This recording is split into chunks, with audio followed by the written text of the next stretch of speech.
Hello students, welcome to the chemistry zone. Pragya madam आज फिर से आ गए हैं आपके साथ। वही हमने इसके पहले के लेक्चर में अब तक कौन कौन सी थियरी पढ़ी। तो जो इलेक्ट्रोमैग्नेटिक वेव, उसका वेव नेचर, उसके बाद उसका क्वांटम नेचर, ये दोनों थियरी पढ़ चुके हैं। सो लास्टली हमने प्रूव क्या किया कि जो वेव है उसके पास ड्यूअल नेचर है, यानी कि जो वेव है वो वेव नेचर भी है और पार्टिकल नेचर भी होता है। अब ये पार्टिकल नेचर प्रूव होने के बाद सीधे सीधे हम आएंगे एटॉमिक मॉडल की तरफ। अब एटॉमिक मॉडल की बात करें तो सबसे पहला एटॉमिक मॉडल थॉमसन अंकल ने दिया था, और उसके बाद वाटरमेलन में मजा नहीं आया था तो रुदरफोर्ड का अल्फा स्कैटरिंग एक्सपेरिमेंट जो है वो पढ़ा हमने, और रुदरफोर्ड अंकल का एटॉमिक मॉडल जिसमें न्यूक्लियस जो है वो सबसे पहले न्यूक्लियस ऐसा नाम रुदरफोर्ड ने दिया था। लेकिन उसके बाद भी रुदरफोर्ड का जो एटॉमिक मॉडल था वो स्टेबिलिटी एक्सप्लेन नहीं कर पा रहा था। इलेक्ट्रॉनिक कॉन्फ़िगरेशन, यानी कि इलेक्ट्रॉन जो है वो डिफरेंट ऑर्बिट्स में है। तो इलेक्ट्रॉनिक जो अरेंजमेंट है उसके बारे में कोई प्रूफ हमको रुदरफोर्ड ने नहीं मिला था। अब रुदरफोर्ड के बाद नेक्स्ट बोर एटॉमिक मॉडल हम पढ़ने वाले हैं, लेकिन उससे पहले थोड़ी बहुत थियरी है कि ये जो इलेक्ट्रॉनिक डिस्ट्रीब्यूशन है, यानी कि एनर्जी जो है डिफरेंट ऑर्बिट की डिफरेंट है, यानी क्वांटीकृत है। सो यहाँ पे आज पढ़ने वाले हो आप evidence for the quantized electronic energy levels. Atomic spectra के बारे में पढ़ने वाले हो, लेकिन एटॉमिक स्पेक्ट्रा पढ़ने से पहले सबसे पहले पढ़ेंगे कंटिन्यूअस स्पेक्ट्रम। अब कंटिन्यूअस स्पेक्ट्रम क्या है वो समझते हैं। जैसे लोअर स्टैंडर्ड में अपने लाइट स्पेक्ट्रम के बारे में पढ़ा ही है, आपको पता है कि the speed of light depends upon the medium. Therefore, when light moves from one medium to another, the speed of light differs. So, as a result, the beam of light deviates from its original path when it passes from one medium to another. आप सबको पता है कि जो white light है, ये white light के beams हैं। अगर व्हाइट लाइट के बीम किसी स्लिट के अंदर से पास होंगे, और ये एक बीम जो पास होके आया सीधा अंदर से स्लिट से, और उसी बीम को अगर हमने प्रिज्म पे ऐसे अप्लाई कर दिया तो वो प्रिज्म जो है डार्क मीडियम है, ये एयर जो पतला मीडियम है। तो लाइट अगर एक मीडियम से अनदर मीडियम में ट्रैवल करके जाता है तो उसका स्पीड चेंज हो जाता है। जैसे सोचो आप कि कोई आप रोड पे भागते हुए जा रहे हो और अचानक बीच में सैंड आ गया, बहुत सारी रेती आ गई, तो जिस स्पीड से आप वो नॉर्मली ये डामर के रोड पे जाते हो और बीच में अगर पूरा डेजर्ट आ जाता है तो आपकी स्पीड में डिफरेंस आएगा कि नहीं आएगा? तो ऑब्वियसली आपका स्पीड चेंज हो जाएगा। जैसे आपका पाथ चेंज हुआ तो आपका स्पीड भी चेंज हो जाएगा। वैसे ही जब लाइट के बीम एयर वाले मीडियम से जब ग्लास वाले मीडियम में एंटर होते हैं तो अचानक से उन सब का स्पीड चेंज हो जाता है, और सबका स्पीड चेंज होने की वजह से हमको डिफरेंट डिफरेंट कलर्स मिलते हैं, और यहाँ पे अकॉर्डिंग टू वेवलेंथ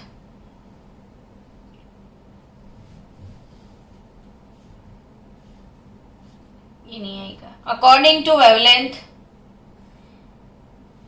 पीछे एक स्पेक्ट्रम मिलता था पूरा,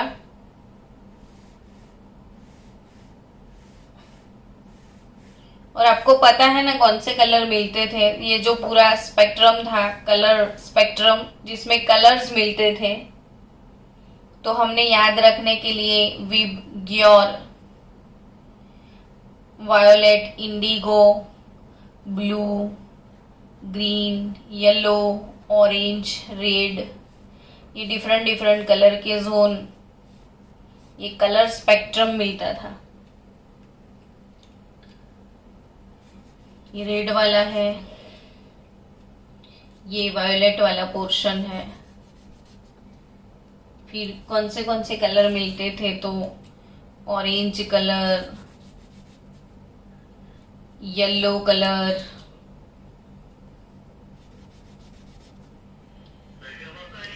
फिर green colour, blue, Indigo, violet etcetera.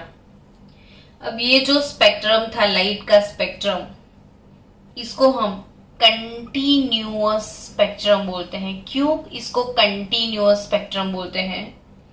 क्योंकि इसमें एक के बाद एक के बाद एक के बाद ये जो दोनों कलर है एक दूसरे में मिक्स, ओवरलैपिंग होके मिलते हैं। तो ये सारे कलर ओवरलैपिंग से मिलते हैं। आप लोग सेपरेट नहीं कर पाओगे, मतलब दो कलर के बीच में ऐसे स्पेस नहीं होगा, एक दूसरे के ऊपर ओवरलैपिंग करके 7 कलर मिलते हैं। तो यहाँ पे व्हाइट लाइट का जो बीम है टोटल 7 कलर से बना हुआ है, और इसीलिए ये लाइट जब ये ग्लास से ट्रैवल करता है प्रिज्म से, तो सभी जो कंपोनेंट है उसकी वेवलेंथ चेंज हो जाती है, स्पीड चेंज हो जाती है। और जिसका वेवलेंथ सबसे ज्यादा है, किसका वेवलेंथ सबसे ज्यादा है? तो हाईएस्ट वेवलेंथ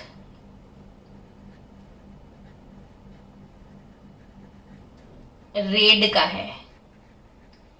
हाई वेवलेंथ किसका है? रेड का। और लोएस्ट वेवलेंथ जो है वो वायोलेट का होता है। तो जिसका वेवलेंथ कम होता है वो कम बैंड होता है, मतलब सबसे ज्यादा वेवलेंथ किसका है यहाँ पे? तो वायोलेट का है। तो ये सबसे हाईएस्ट वेवलेंथ रेड का है, हाईएस्ट वेवलेंथ रेड का है। तो जिसका वेवलेंथ हाईएस्ट होता है वो लेस डेविएट होता है, उसका डेविएशन यहाँ से लेस होगा। और जिसका वेवलेंथ लोएस्ट है वायोलेट का, तो उसका डेविएशन ज्यादा होगा, मतलब यहाँ से ज्यादा डेविएट वायोलेट होता है, कम डेविएट रेड होता है। और ऐसे जो स्पेक्ट्रम है इसको हम कंटिन्यूअस स्पेक्ट्रम बोलते हैं, कंटिन्यूअस स्पेक्ट्रम। बट हम ये कंटिन्यूअस स्पेक्ट्रम के अलावा अब दूसरे स्पेक्ट्रम के बारे में पढ़ने वाले हैं। तो और 2 स्पेक्ट्रम कौन से हैं जो हम पढ़ेंगे? तो वो है हमारे एमिशन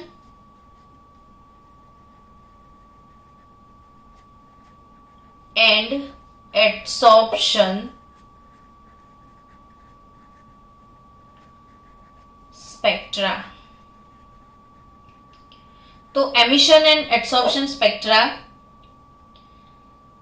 वो एटम के स्पेक्ट्रा है, एटॉमिक स्पेक्ट्रा। ये लाइट स्पेक्ट्रम है, यहाँ पे लाइट का बीम हमने लिया है, और लाइट का वेव जो 7 कंपोनेंट से बना है उसकी वजह से हमको कंटिन्यूअस स्पेक्ट्रम मिला। बट यहाँ पे हम और 2 डिफरेंट स्पेक्ट्रम की बात कर रहे हैं, जो है एमिशन और एब्सॉर्प्शन स्पेक्ट्रम। तो ये जो स्पेक्ट्रा है वो जैसे ये कंटिन्यूअस है वैसा नहीं है, ये डिसकंटिन्यूअस है। The spectra of atom consist of sharp well defined lines. और इसमें जैसे यहाँ पे कलर्स मिलते हैं ना, इसलिए इसको कलर स्पेक्ट्रा बोलते हैं। लेकिन ये वाला जो एटॉमिक स्पेक्ट्रा की बात करें हम, एटॉमिक स्पेक्ट्रा, तो उसमें कलर्स नहीं मिलते हैं, लाइंस मिलते हैं। क्या मिलते हैं? लाइंस।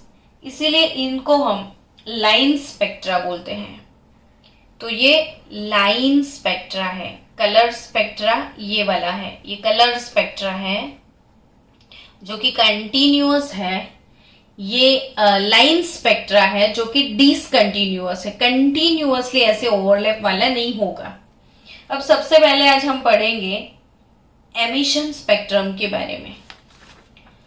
तो एमिशन स्पेक्ट्रम, एमिट होना यानी कि सबको पता है कि कुछ अंदर से बाहर निकलना। तो एमिशन वर्ड से भी थोड़ा बहुत पता चल जाएगा कि एमिशन, एमिशन यानी कि अंदर से कुछ बाहर एमिट होने वाला है, वैसा ही कुछ होगा। तो ये एमिशन स्पेक्ट्रम क्या है? तो when atoms are subjected to intense heat or an electric discharge, when an atoms are subjected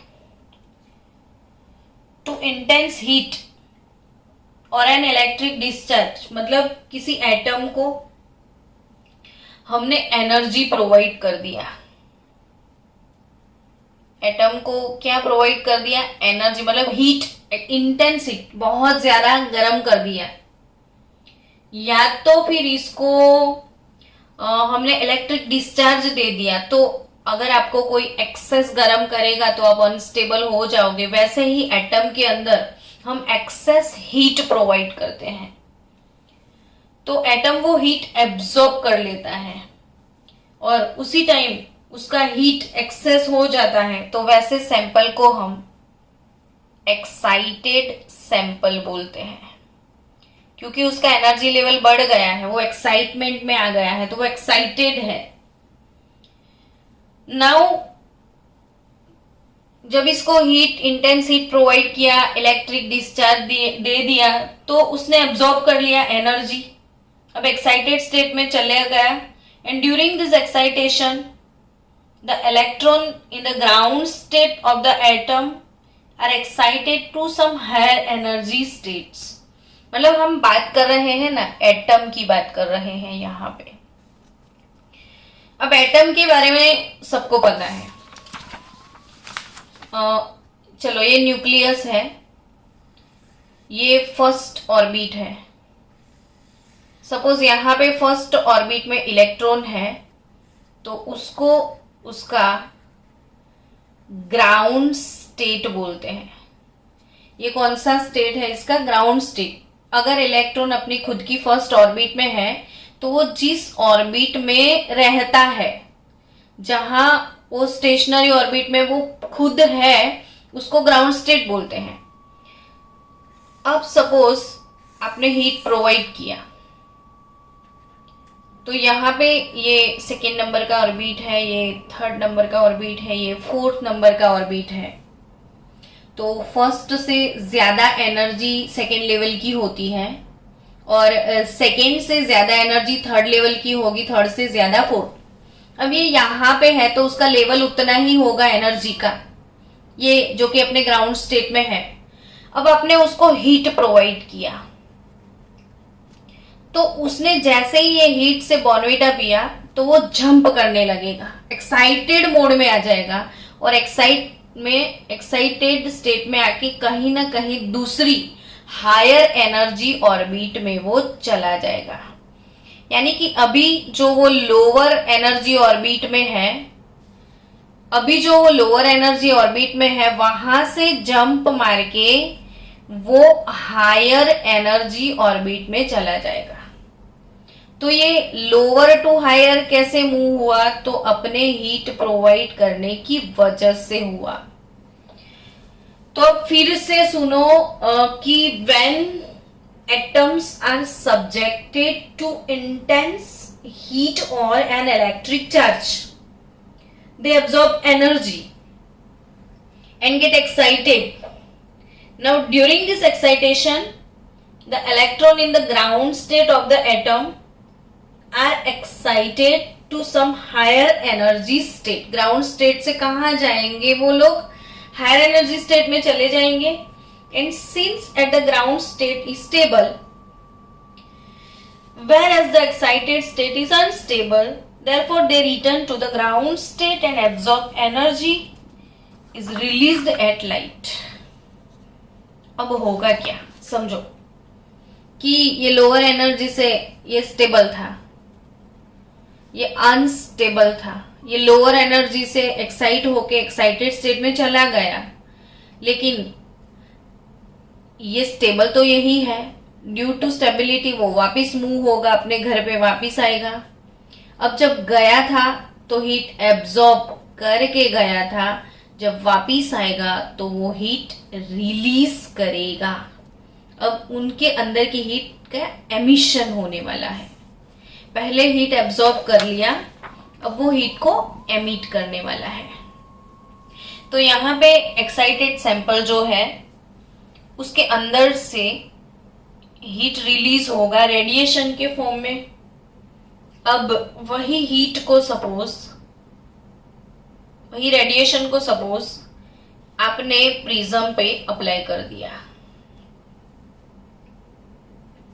अब ये प्रिज्म पे आपने अप्लाई किया और पीछे अगर आपने फिल्म डिटेक्टर लगा दिया और वहां पे स्क्रीन पे आप नोटिस करोगे तो एकदम सा वो डार्क मीडियम दिखता है और डार्क मीडियम में ऐसे आपको लाइन मिलेगी, ब्राइट लाइन। डार्क मीडियम में कैसी लाइन मिलेगी? ब्राइट लाइन मिलती है। तो मीडियम पूरा डार्क होगा,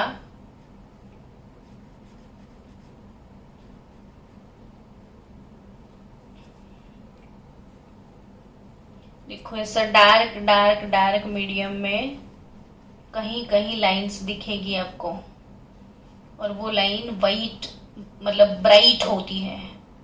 पूरा बैकग्राउंड ब्लैक होगा और ऐसी मतलब वाइट वाइट जो आपको लाइन दिख रही है ना, ऐसी लाइंस मिलेगी।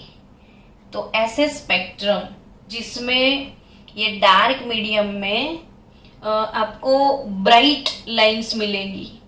तो ये ब्राइट लाइन जो है और वो भी अपॉन अ डार्क मीडियम, और ऐसे स्पेक्ट्रम को हम एमिशन स्पेक्ट्रम बोलते हैं। है ना नाइस स्पेक्ट्रम। ये आपको समझ में आया कि भाई किसी एटम को आप एनर्जी देते हो, वो एनर्जी एब्जॉर्ब कर लेता है, तब उनके अंदर जो इलेक्ट्रॉन्स है वो लोअर स्टेट यानी कि अपने ग्राउंड स्टेट से एक्साइट होके हायर एनर्जी लेवल में चले जाते हैं। फिर हायर एनर्जी लेवल में वो ज्यादा देर तक रुकते नहीं, क्योंकि ग्राउंड स्टेट उनका स्टेबल है, तो वो वापिस मूव ऑन करते हैं। जब वापिस आते हैं ना तो अपनी एनर्जी को वो रिलीज करते हैं, और जब एनर्जी रिलीज करते हैं तो अगेन रेडिएशन फॉर्म में, यहाँ पे एमिशन किया उसने एनर्जी का, और वही एमिशन वाली एनर्जी का एमिशन रेडिएशन को प्रिज्म पे अगर अप्लाई कर दिया तो यहाँ पे डार्क बैकग्राउंड के अंदर ऐसे ब्राइट ब्राइट लाइंस मिलते हैं, और ऐसे स्पेक्ट्रम को हम एमिशन स्पेक्ट्रम बोलते हैं। और ये डिसकंटिन्यूअस है, कंटिन्यूअस नहीं है। अब उसका ऑपोजिट एब्सॉर्प्शन स्पेक्ट्रम क्या होता है? एमिशन तो समझ में आ गया कि किसी एटम को आपने हीट प्रोवाइड किया, फिर उसने गेन किया, फिर वापस उसने रिलीज किया। अब एटॉमिक स्पेक्ट्रम है क्या? तो इसकी फोटोग्राफिक नेगेटिव ले लो या जेरोक्स निकाल लो, सेम उसका ऑपोजिट होगा। यहाँ पे हमको क्या करना है, तो इसमें वाइट लाइट सोर्स लेना है। यहाँ पे वो हीट प्रोवाइड करना है या इलेक्ट्रिक डिस्चार्ज देना है, वैसा कुछ भी नहीं है। कोई भी सोर्स ले लो, कोई भी बल्ब ले लो या कुछ भी जिसमें वाइट लाइट आपको मिलता है। तो ये वाइट लाइट का सोर्स है, और वाइट लाइट वाला जो भी सोर्स है उसके अंदर से जो वाइट रेज है बीच में आप एब्जॉर्बिंग सैंपल लगा दो।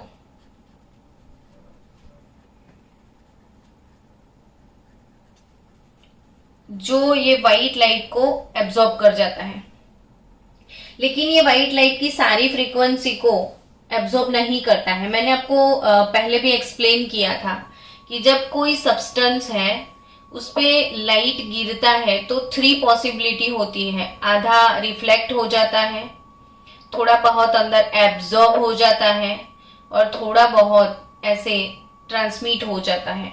तो ट्रांसमिशन भी होता है, एब्जॉर्ब भी होता है, रिफ्लेक्शन भी होता है।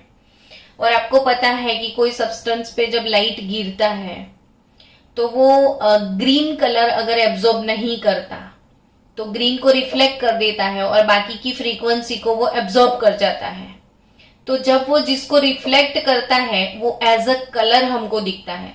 उसने ग्रीन रिफ्लेक्ट किया तो हमने उसको आइडेंटिफाई किया एज अ ग्रीन सब्सटेंस।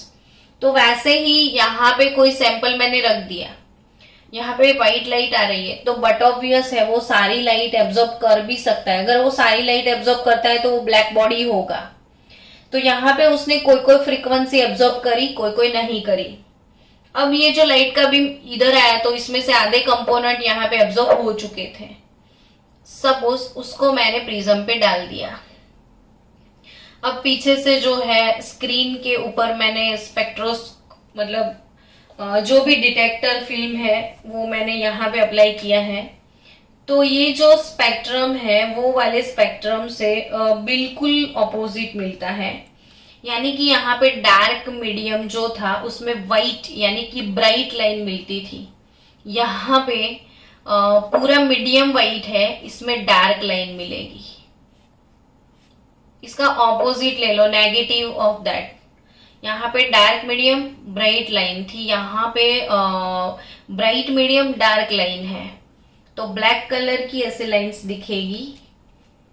तो ये है एब्सॉर्प्शन स्पेक्ट्रम और ये वाला है एमिशन स्पेक्ट्रम।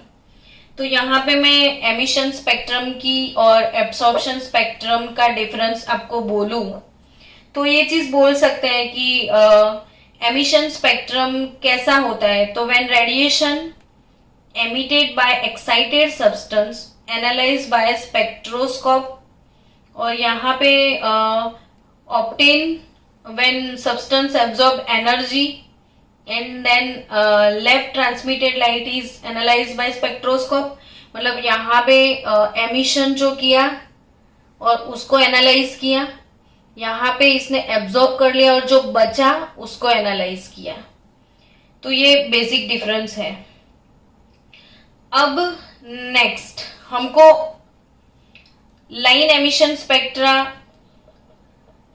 ये क्यों फिंगरप्रिंट लाइक है। फिंगरप्रिंट क्या होते हैं तो आपको पता है कि हर एक इंसान के फिंगर के ऊपर जो प्रिंट होता है वो डिफरेंट होता है, वो किसी दूसरे से मैच नहीं करता है। वैसे ही ये जो स्पेक्ट्रम है वो कोई भी एटम है उसके लिए फिंगरप्रिंट है, क्योंकि ये जो स्पेक्ट्रम की ये जो पैटर्न है ना, ये वाला पैटर्न हर एक एटम का डिफरेंट है। अगर कोई अननोन एलिमेंट आपको मिल गया, आप रिसर्च कर रहे हो और कोई अननोन एलिमेंट कहीं से मिला है और वो कौन सा एलिमेंट है आप नहीं जानते हो, तो उसका एटॉमिक स्पेक्ट्रम निकाल दो। और निकालने के बाद हमारे पास अब तक जितने एलिमेंट है उसके स्पेक्ट्रम है उसके साथ आप मैच करोगे तो आपको पता चलेगा कि ये कौन सा एलिमेंट है। यानी कि जैसे कोई पर्सन को हम फिंगरप्रिंट से आइडेंटिफाई कर सकते हैं, वैसे ही एटम्स जो है उनको आइडेंटिफाई करने के लिए ये एटॉमिक स्पेक्ट्रम हम निकाल सकते हैं। तो एटॉमिक स्पेक्ट्रम ये पूरा जो एटम है उसका फिंगरप्रिंट है। तो यहाँ पे हम नेक्स्ट टॉपिक जो हमारा है अब एटॉमिक स्पेक्ट्रा ऑफ हाइड्रोजन। और ये एटॉमिक स्पेक्ट्रम ऑफ हाइड्रोजन यानी कि लाइन स्पेक्ट्रम ऑफ हाइड्रोजन ये किसकी देन है तो नील्स बोर अंकल की देन है, जो कि हम नेक्स्ट लेक्चर में पढ़ेंगे लाइन स्पेक्ट्रा और atomic spectra of hydrogen atom.